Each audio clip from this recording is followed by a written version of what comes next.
This is Karen on newclevelandradio.net, and it is time for K-Yak with Ken.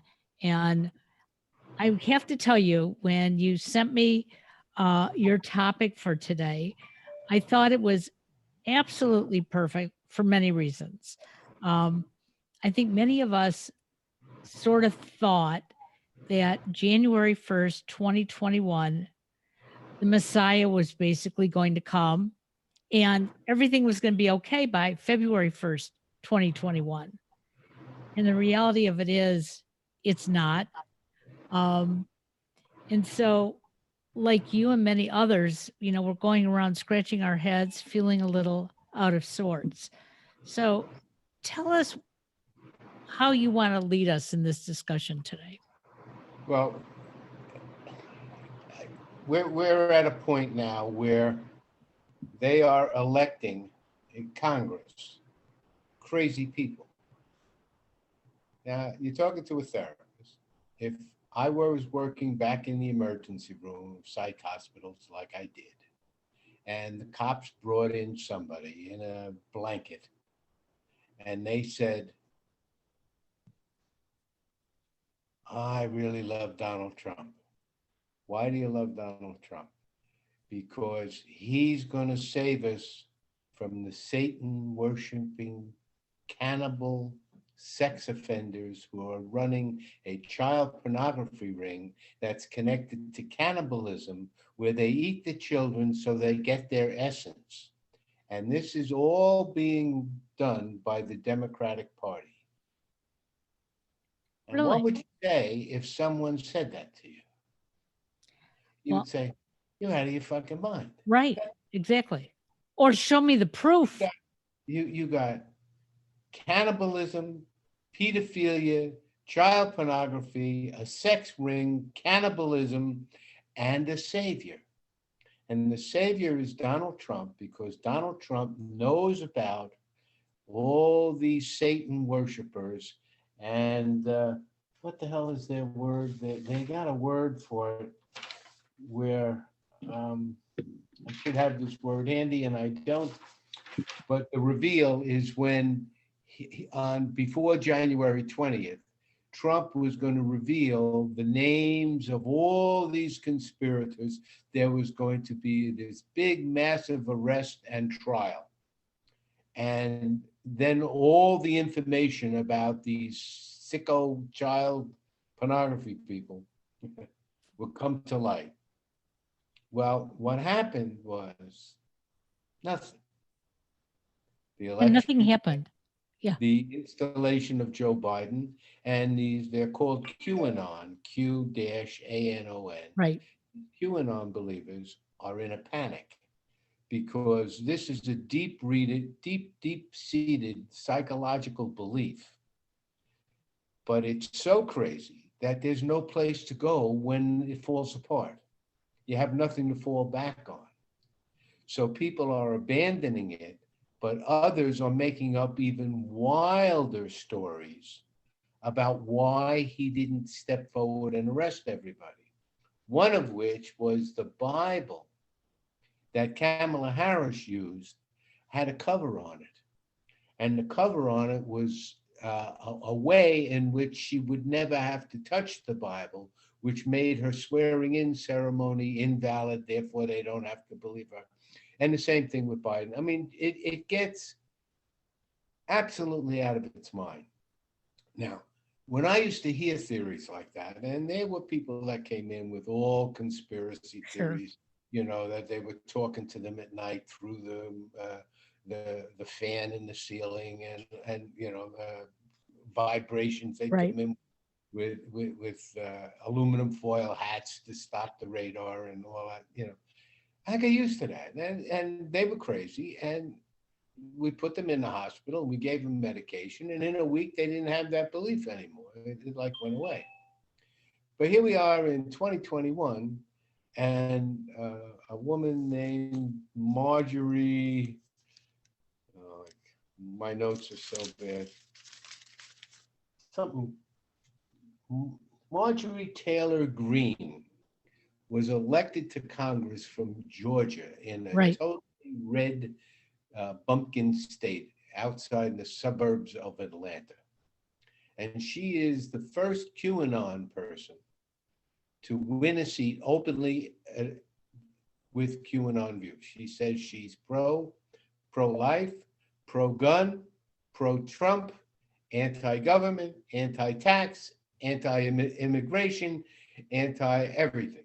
Wait a second. She's anti-government, Yep. but she's in the government. Right. Well, you get what she's going to do. She's going to get it like Trump, going to get in there and destroy the pillars of democracy. On her swearing in ceremony, there was a whole brouhaha about her being sworn in because she refused to wear a mask. She's also anti-German, Yeah. it fits right in. I mean, this one checks every box, every single box. And so they had a whole thing with her to get her to wear a mask so they would swear in. Nobody would swear her in without a mask. So finally she gets a mask, and the mask said Trump won on the mask. Wow. The next mask she wore was Stop the Steal. Now she's part of Stop the Steal. She absolutely believes that Trump won by a landslide, and that her job is to unseat Biden. So on her first day in office, she introduced a bill to have Biden impeached. First day. And what was he going to be impeached for? Because he used a foreign government, not like Trump used Russia. Russia. He used a foreign government to get elected in the United States. And which foreign government was that? The Ukraine. Because that's the connection to Hunter Biden and whatever.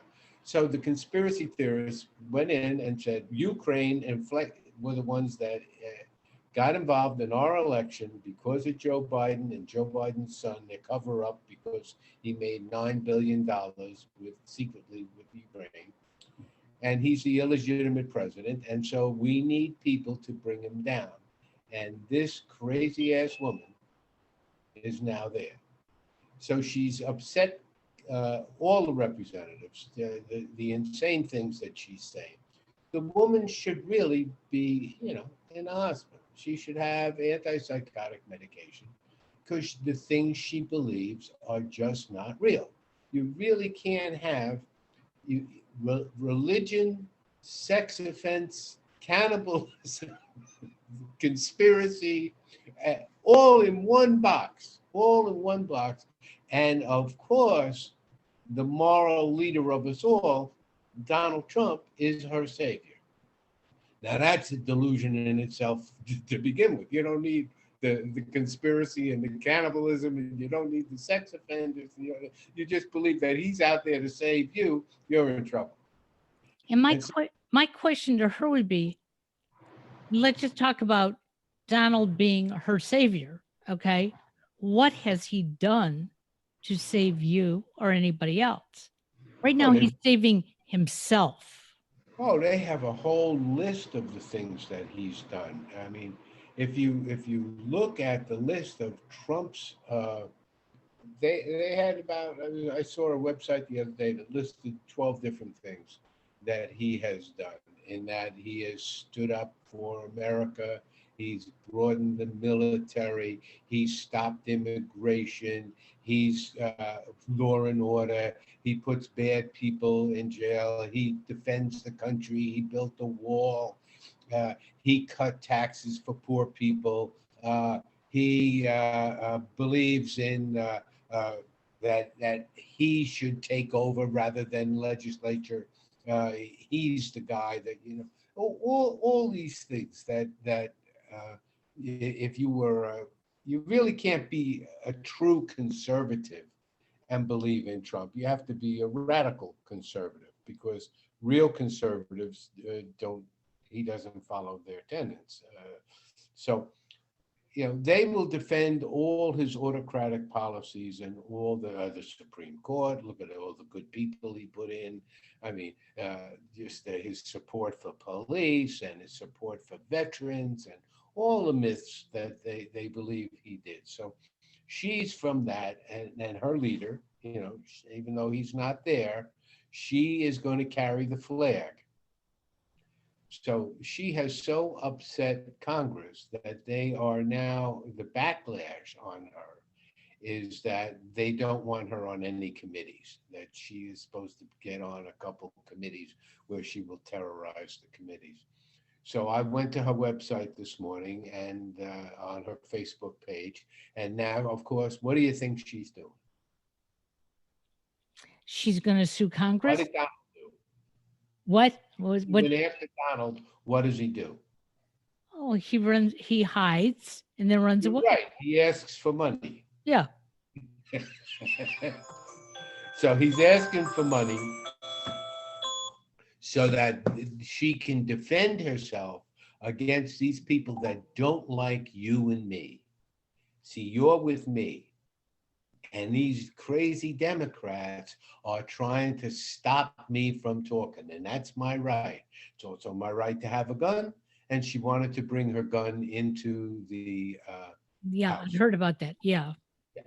So you just the kind of person who should be armed, walking around. So I'm saying, how did we get this fucking crazy? How we now elect insane people and put a microphone in front of them and have them enact laws. So I did a little homework, trying to go back to see, well, when did this start? I mean, there's two branches of this. One is the Republican Party. What happened to the Republican Party? Because all of these conspiracy theories and all of these come from the far right wing of the Republican Party, and that goes back to Lee Atwater. Lee Atwater was a managerial genius in the political campaigns of the Bushes.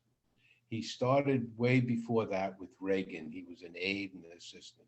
But by the late 80s and the early 90s, he was the first one that did aggressive politics, where he would outright make up stuff, lie, and broadcast it. He would have a press conference where he would stack the audience to ask, they would raise crazy questions and he would answer them. He did um, called the Southern Strategy. They realized in 1992 you couldn't say the N word anymore, but they wanted to appeal to people who still thought there were N's running around out there. So how do you get to them? Well, you switch tactics. You can't say, we're anti. You could say we're for you, and you're poor, and you're vulnerable, and you don't have a voice, and we'll be your voice. So this elite Republican Party that's always stood for upper echelon, back Wall Street money and big business is now representing itself as the helper to the poor people. And that's been their campaign. Look, even now into Trump's campaign. He got to the poor guy, the farmer, the boiler maker, everybody who is feeling disenfranchised. You can go back to Atwater, where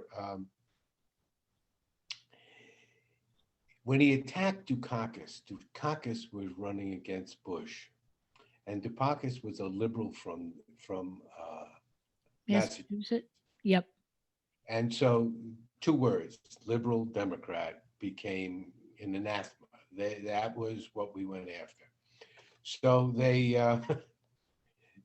said, well, look at Dukakis. He changed the law. He changed the law. Was the first one that wanted to have first degree murderers who had served more than half their term and had good behavior and were rehabilitated or whatever, that they thought they should be released. Now that was a kind of a iffy philosophy Sure. about, halfway houses and let them out. But Dukakis put his name on the bill. At least when they tried to shot it to do it, he vetoed it. So he became the face mask for this whole movement. Sure. So of course, they let out a guy named Willie Horton. And Willie Horton, within 10 days of being let out of prison, kidnapped a couple, beat up the husband, and raped the woman. Got caught, went back to jail. Atwater got a hold of this story, and he started organizing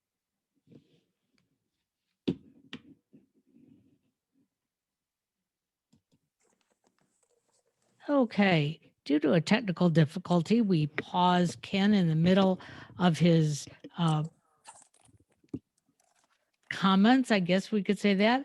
We're now looking at his ceiling, but we're going to get back into. There we go. Okay. There's Ken. All right.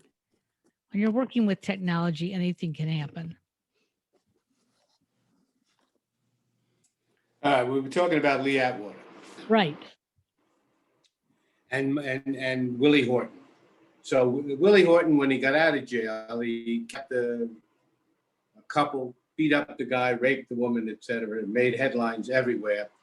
And Atwater got a hold of this story about Dukakis vetoing this plan and letting this guy out of jail. So every time you heard the word Dukakis, you heard Willie Horton. It was like, well, Dukakis and his running mate, Willie Horton. Not quite.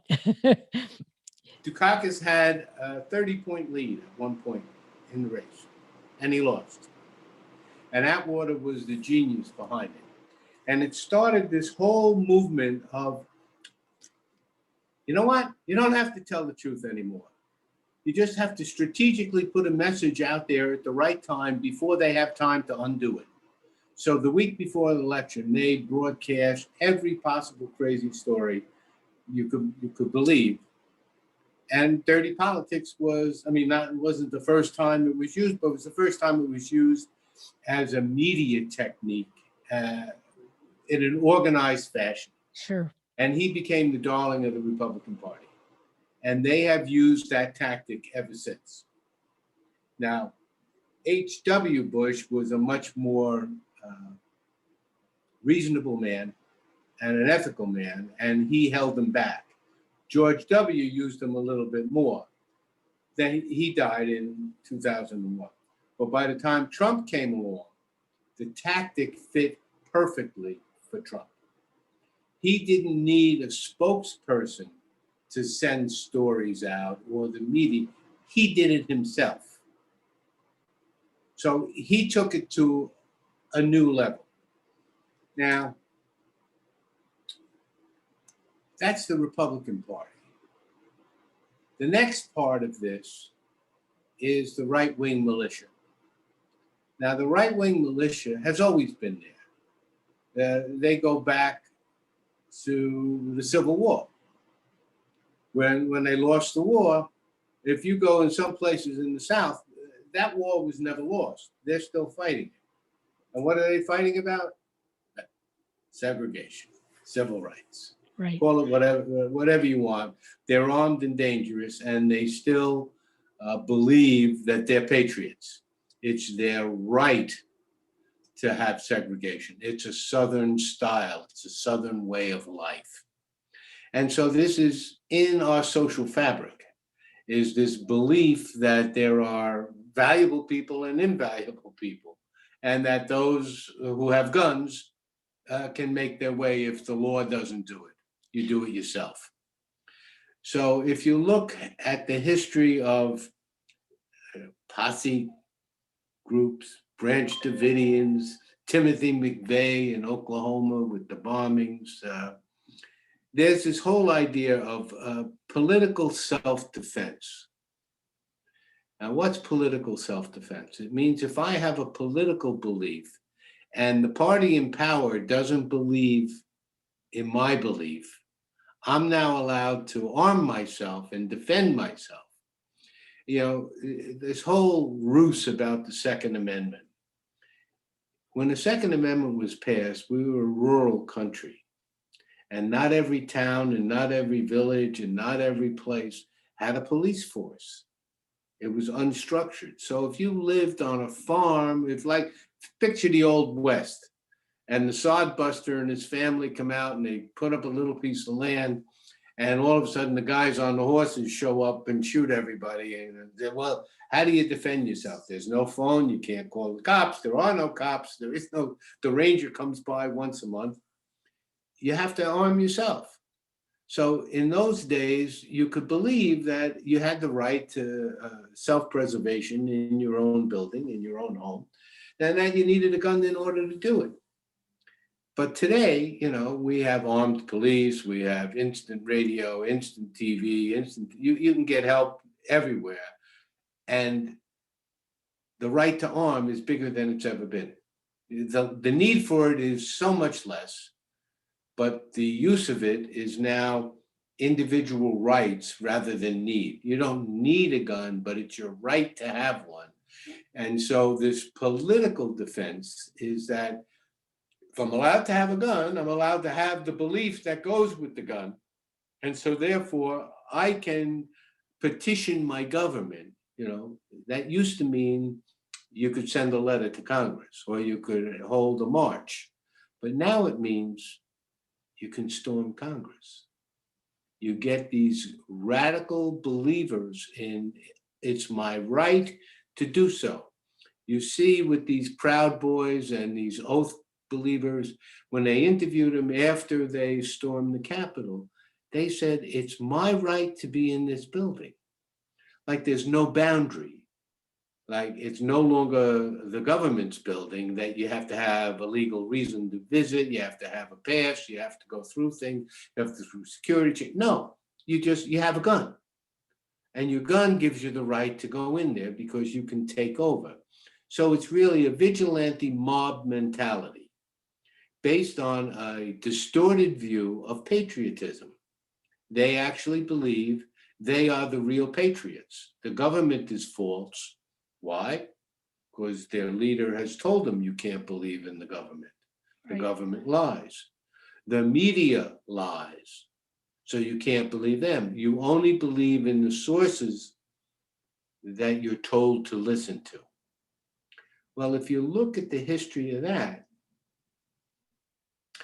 that's fascism. Fascism believes in one autocratic leader, one person who is the personification of the system. He represents everything that the belief system holds. He's the patriot. He's the savior. He's the one who knows. He's above all. He's a charismatic personality who is also at the same time a victim, just like you. He's being persecuted by them. And who are them? Well, guess who? They're liberal Democrats. They're the bad. You got to have a scapegoat. If you run an autocracy, you have to have an enemy. So it's always the liberal Democrats. Well, if you have liberal Democrats, the Jews can't be far behind. So, you know, you got to go for them too. And then, you know, you can't trust any of those people that are of a different color, you know, all those Mexicans and all those South Americans and by God, the Muslims, oh my heavens, you can't let them here. And then, oh, there's always the blacks. You can't trust blacks for nothing. So, you know, you group them all together. They're now your enemy. So anytime you hear a speech from Ted Cruz or from this woman or from a Trumper, there's always a liberal Democrat, Jew, black person, somebody who's against them. And they're asking for money so they can defend themselves. They're the victim. Now, how can you have it both ways? How can you be the person who's oppressing other people? You're in power, you're rich, you have all the means at your disposal, and you can sell that as you're the victim and you need money. I mean, it's an ingenious philosophy, and it has been working. But now we're at the point where You got Proud Boys, Oath Keepers, Boogaloo, 098, Three Percenters, Constitutional Sheriffs, all these made up names of these groups. If you watch the groups that invaded Congress, they all had symbols on them. Right. They had all kinds of hidden messages. All conspiratorial theorists belong to this underground, they used to be under the rocks. And my concern for America is they're no longer under the rocks. They're out in plain sight. You see them walking down the street in military outfits. There's that one kid after the riot. Of course, I forgot to mention they're also against Black Lives Matter. Oh, absolutely. And of course, under Trump, when the right-wing conspiracy people started to get power and started to organize and did all kinds of online recruiting and everything, Trump switched the NSA's focus to Antifa. No one even heard of Antifa before. An anti-fascist.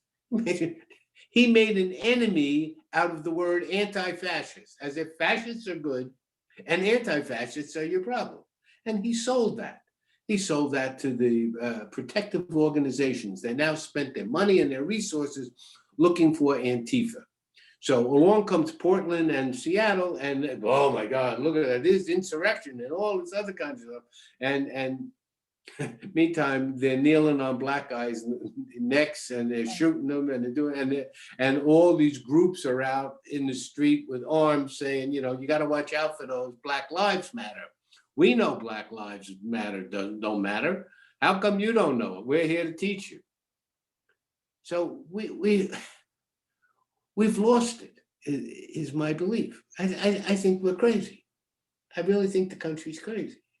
You have armed insurgents who are delusional, believing that one of the most safe elections we've ever had, the most monitored election, Democrats, Republican states, everything. I mean, they're claiming there was a steal in Republican states that elected Democrats, even with Republicans in charge. Yeah, exactly. I mean, and you buy that theory that a Republican is going to let a Democrat win by cheating in their state that they control.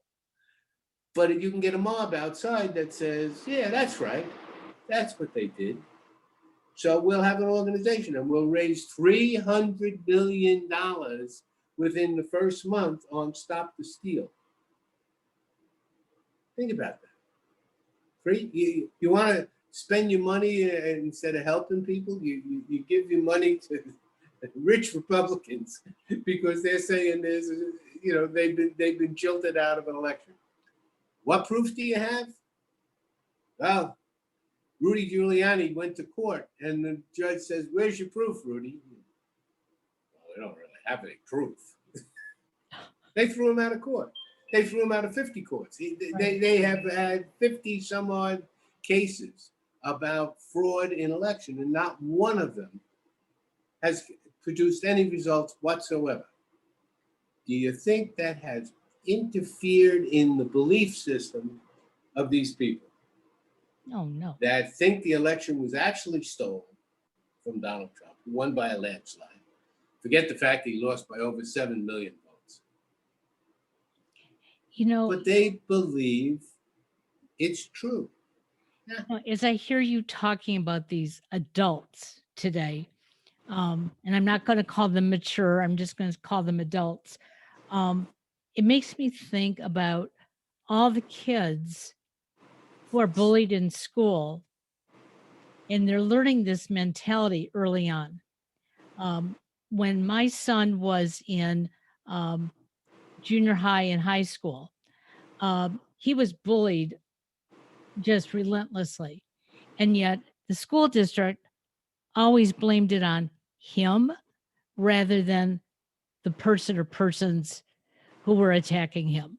Right. And that's exactly what we're hearing today as these young people have grown up, and bullying continues to such a degree in our communities.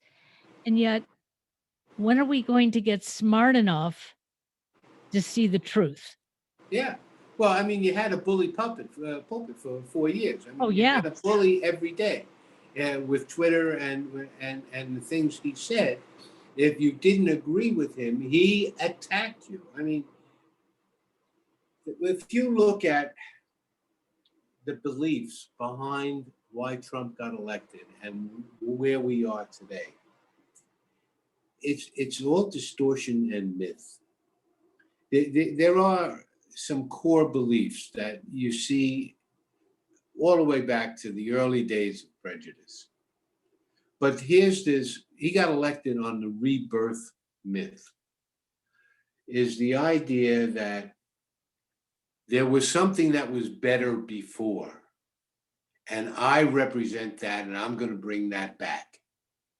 So we'll give it a name. We'll call it MAGA, and I represent that. I represent the myth of greatness, and that we had it before. These other people stole it from us. So you and me, we're going to make America great again. So it's an extreme nationalistic belief. It's based on white people who originally had the country. They forgot about the Indians, but it's white people. That's the real America, and that's what they sell. They have contempt for electoral democracy. Trump has over and over showed he has contempt for electoral democracy. If he didn't win the vote, he says, find the votes so that I won. Yeah. We said it straight out. Find the votes. I mean, I don't accept the votes because I lost. If I lost, means somebody stole it. So the belief is so that democracy itself doesn't carry any weight in the system. He's more important than the democracy. There's also a hatred of cultural liberalism, any of the arts, any of the free expression of a society is never flourishing under a right-wing dictatorship. And the same thing with Trump. When did Trump ever support the arts? When did you ever see him go to a concert? When did you ever see him at the Metropolitan? When did you ever see him read a book? When did you ever see him talk about a movie? When did you ever see him, talk about theater or talk about anything that had to do with the cultural life, the arts, and the culture of the society? No, that's too much freedom. And of course, they attack fascism. It's the rule of the elite. Now, Trump was born with a silver spoon, always had money, but claims, he was a self-made millionaire. Claims he was given $1 million by his father, he turned it into $1 billion. The absolute truth is the opposite. He was given hundreds of millions, which he lost. It's the political strength coming from oppressing poor people while you gather their votes. You keep them in the dark. You don't tell them the truth. You give them somebody else to hate. You give them somebody, you give a poor black guy from the South a Mexican to hate. And you build a wall. You ask him for money, so you build a wall. Because you know what? That guy is coming to your sharecropping field. He's going to take your job. You're not going to pick the cotton anymore. You're going to be out. The Mexican's going to pick it, or the Peruvian is coming in, or whoever is coming in. They always have to have somebody down the social scale that makes this guy feel better. And then there's the government itself. Don't trust the government. They don't want to help you. They're bad. I mean, I'm here now, but I'm here to fix it. I'm inside. You're happy that I'm here. I'm inside. I'm doing your work inside. Now, if you put all these together, militancy, fascism, right-wing conspiratorial delusional systems, give the guy the feeling that you understand why he's the underdog, and you're there for him, and you permit him to be armed, and permit him to have a voice, and permit him to break the law. you get insurrection. And the trial beginning next week or whenever is about insurrection from the president. It's exactly what happened. That he stormed the government to stop the process of certifying the election for Joe Biden. Right. It fits all the definitions. And he used an army of ignorant people to do it, who were duped, who were lied to, and are continually being lied to by, Marjorie Taylor Greene. She's the new representative of the lies that will continue long past Trump. What I'm saying is we can't sit back. We can't just sit back and watch this.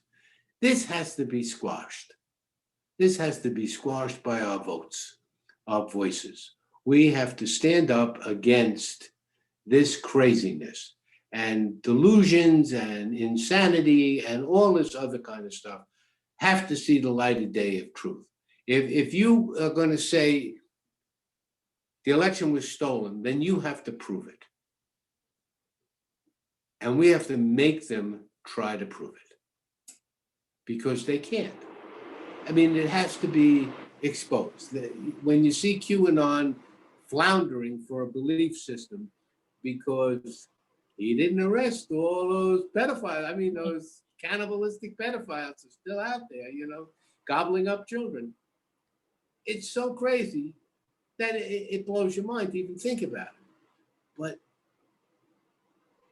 they have kids and they watch, well, you can't watch that liberal Fox News anymore. They're, those lefties have gotten in there. You got to go even further to the right and further to the right.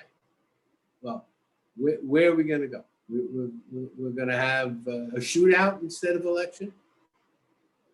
You're going to have armed guards at the polls and then armed people are going to show up?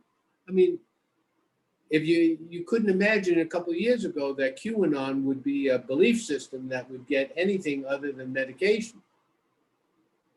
But now you can say, well, I could see an armed conflict. I could see them blockading roads. I could see them, they were already moving mailboxes when they thought it was going to be mailboxes. They already were moving places to vote 50 miles away from where the people were. I mean, you now see in Arizona and Georgia, two states that got flipped, they're changing laws on how the people can vote now. They're making it tougher to vote. Well, we didn't like that vote, so let's squash the poor people that voted the other way. So we are coming to a real tipping point. If this is allowed to continue and they just ignore it, like they ignored Hitler, like if they ignore this insurrection that we just had, it doesn't go away. It regroups, gets stronger, and comes back at you. That's my fear. And it's represented by this woman to me. This is as far as we've ever gone in Congress, where you have absolutely crazy people standing up, making lies, and then getting angry, and then asking for money for people to defend their right to be crazy in Congress. So that's my rant for today. Well, you know what? I have to say that since right before Biden was sworn in, a lot of the comments on social media obviously have slowed down because we don't have a lunatic such as Trump out there tweeting every day and riling us up. I read somewhere yesterday, someone said, where is everybody who, hated Trump? What is Biden doing? And I posted, look at Biden's only been in there since the 20th of the month. We know what he's doing. He's doing the work of government. Right. And he's doing it. He's doing it quietly, not hiding anything from us because we're hearing about it on the news. But they have press conferences now when they give you real stories. Exactly. And we don't have to get angry. Okay. there are some things that we do have to get involved in and stop. Um, and voting in the wrong people is the first thing that we have to, you know, make a conservative effort to find out who these candidates are. What do they really believe? And Karen, I've always believed that prejudice is lack of education. You know, you can hate somebody you don't know. But if you actually hear their story and walk in their shoes and see them as a real person and actually get to meet them and talk to them, it changes your view. And that's being re-educated. And I always believe that education is stronger than prejudice. And if we have a concerted effort to re-educate the public, Trump did it. He re-educated the way he wanted. sure, He did it with lies and bullshit, but you know, we got to do it with the truth. It's a harder sell because you don't rally as many people when you don't rattle their fears. right. And what he does is he gets in there first and rattles their fears and gets them scared and then gives them somebody to hate. And then he tells them, you're with me, we hate them. So it's a tough sell to undo it, but you know, the country's at stake. If we don't do it, we're going to go back to the Civil War. We're going to have states that, you know, believe in all these conspiratorial theories, and then there's those that don't. And it's going to be rich against poor, big city against rural. You're going to split the country even more, unless Biden can really do some work. Get in there and help the people that Trump was supposed to help, but didn't. Didn't. Absolutely. Well, I'm hoping your listeners today will come on board. I'd love to see this be a panel discussion. Yeah. And you can be on either side, you know. It's not about judging each other. I think it's like you said, let's get ourselves educated. Let's talk about it. Let's see where those beliefs are coming from. Let's see what we can do to work together. Because if we can do that, guess what? You're going to see it on the higher Yeah. levels as well. Yeah. I mean, you know, we did defeat Trump. We got him out of office. You know, he's the first 4-year president in 30 some odd years, you know. So there's some strength out there, but I'm really concerned about 2022 because, you know, every incumbency always takes a hit in the short term 2 years because they didn't do everything they said they were going to do, and you know, oh, yeah, he promised this and he didn't deliver. So it's going to be very scary in the states that were beaten because they will do everything they can to not let that happen again, fair or foul. You know, I mean, the laws are going to be twisted. The voting thing is going to be harder. We are going to really have a bigger fight in 2022 than we had in 2020. Well, But it has to be done. it's time to get educated, and K-Yaks with Ken is going to help us along the way. Have a Hope so. great day and happy belated birthday. And thank you there. Thank you. Take Be well. care, everybody. Okay. Bye-bye. Bye.